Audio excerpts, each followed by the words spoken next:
Climate Gate set to break wide open. New developments today involving those hacked emails from Britain suggesting scientists are fudging data to make their case for global warming. Republican Senator James Inhofe is calling for a full investigation. He joins me now by phone from Oklahoma. Senator, you've seen these emails at length. Do you believe that the climate scientists are trying to conceal evidence that works against global warming? Oh, that's been going on a long time, Stuart. In fact, I've talked to Neil about this over the years. 4 years ago, I made a speech on the Senate floor that almost mirrors what has been discovered in the last few days. And that is, I'd been approached for quite a while, many years now, since Kyoto, with really well-known scientists who have said that they were not able to have proper input, and several of them quit the IPCC, which is the Intergovernmental Panel on Climate Change that started this whole thing.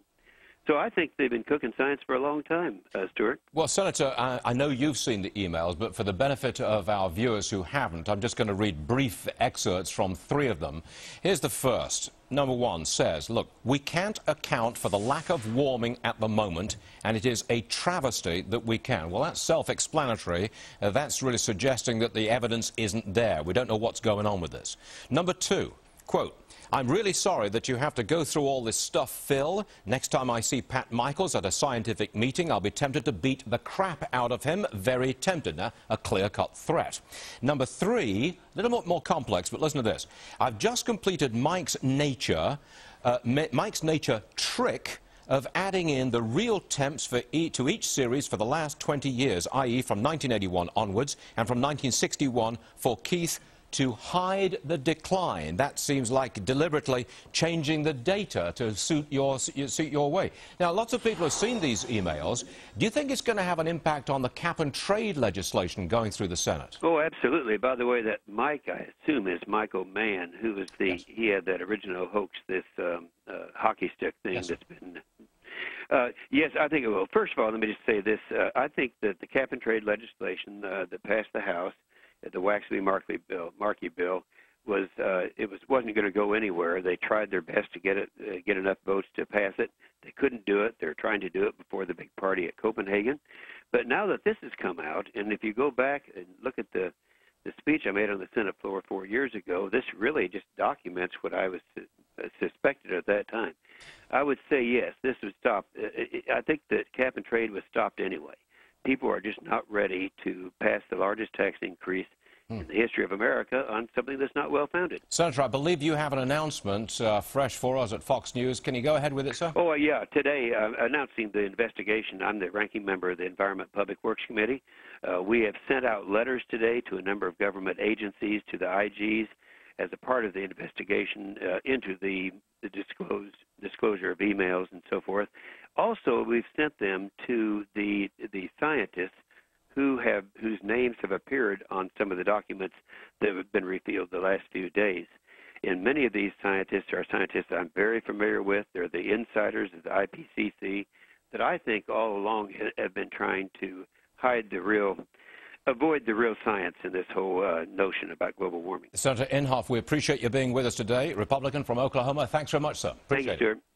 Ed Begley Jr. is all about living green and cutting his carbon footprint. Does this change things at all, these emails? The star of Living with Ed joins me now. Ed Begley, welcome to the show. Good to see you, sir. Stuart, thanks for having me on. You heard this. There seems to be some discussion amongst the climate community that maybe the evidence isn't there. They're split, they're divided. Do you ever think that maybe you're wrong about global warming? I think the science is very clear in global warming. What these statements are, we'll go down the path and see what happens in peer-reviewed studies. Those are the key words here, Stuart. Peer-reviewed studies. If these scientists have done something wrong, it will be found out and their peers will determine it. I don't think geologists should write papers about being an actor or a newscaster, nor should... don't get your information from me, folks, or any newscaster. Get it from people with PhD after the name. Peer-reviewed studies are the key words. And if it comes out in peer-reviewed studies that there are some cooking the books. That will come out. Well, you know, Senator Inhofe has a list of 700 climate scientists who say this global warming, they've got problems with the whole theory of global warming. I put it to you. There's not 700 climate scientists. There's weathermen and other people in there. There are some climate scientists. The science is not in. It is in. No. Stuart, quit saying that. The debate is not over, sir. Peer-reviewed studies. Go to Science Magazine, folks, Nature Magazine. Go to somebody you trust, National Geographic. Don't get it from you or me. Don't get it from Rush Limbaugh, Glenn Beck. Scientists, people with PhD weathermen, not weathermen. Science, climate. Listen to this. I had a Princeton professor on my program. What does he have his degree in? Look, he's a physicist. Okay, a physicist? He's a Princeton professor. I want people who are PhDs in climate science. Who's questioned the whole point. Scientist isn't going to tell you the difference between a quark and a boson. He's not going to tell you that. So there's no question whatsoever. Absolutely, no question in your mind. You can be skeptical. Right. The debate is skeptical, over. but not denial. You guys are over. The debate is over. On global warming, the debate is very clear. It's out there in the scientific community. Read peer-reviewed studies. Peer-reviewed. That's all you need to do. Don't get it from you or me. You live the green life on a day-to-day basis, individually and personally. Fine. I got no problem with that. But why do you have to impose it on me? Impose? Why do you have to impose 30 years on me in Los Angeles? Explain what I'm talking about. If cap and trade goes through, I'm going to have a warning label on my house. There's going to be an energy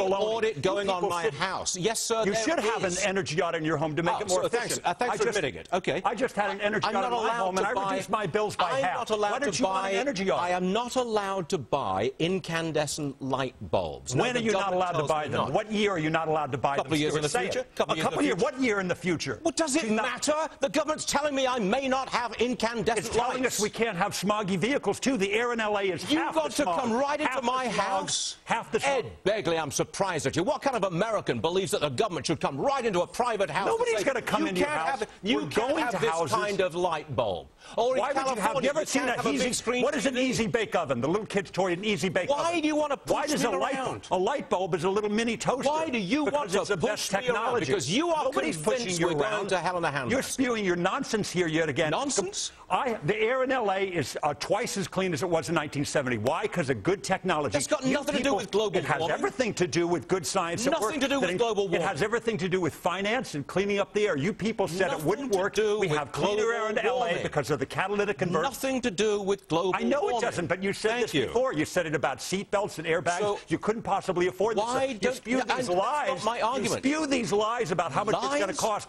Do you have an insurance policy in your house? Lies? Do you have a fire policy on your house? Do you have one? Yes. Why don't you have an insurance policy on global warming that does this, cleans up the air in Houston, Bakersfield, and L.A., lessens our dependence on I want to be left alone, Ed.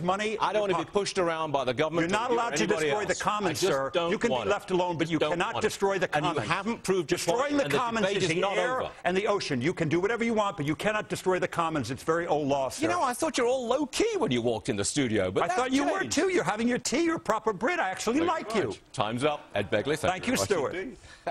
Coming up, how to get through Thanksgiving without getting sued. What you need to know before you pass the stuffing.